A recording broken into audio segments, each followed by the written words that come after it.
Me ainihin sana'a ka kai? Kai makaranta? Ɗalibi a wani makaranta? Polytechnic? Kana injina ko ajina? Polytechnic kake ko ina? Me kake karanta? Kai kuma ba? Shi ga shi asali ai kuma su saya ba ku ke ba.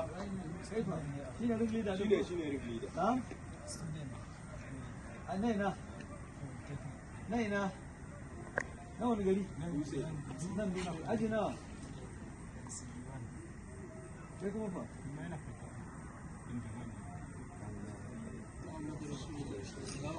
Kana dalibi?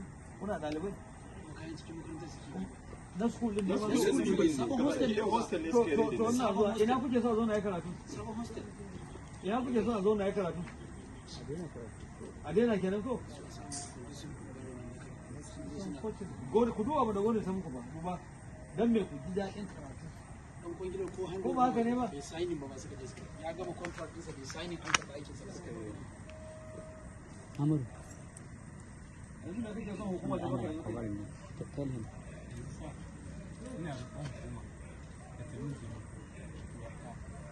na jarabawa na fara kuma da kama ranar mundi na fara kisa amma roƙon da yake nema hukumar zai yi alkawari akan abu guda ɗaya idan har aka ce na ƙara aiki wani ko ba a nan ba ko a gida ne aka an ce na ƙara aiki wani duk hukuncin da hukuma ta yi niyya ko ta ji na aikata ga mataki ko wani na yarda da wannan kai ka shiga tsuguna da kake so zama hukuma da maka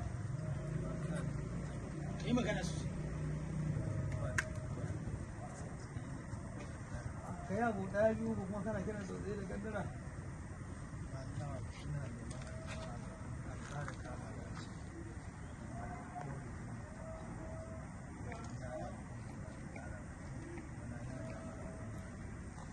kai kuma fa mai sayan kayan zaune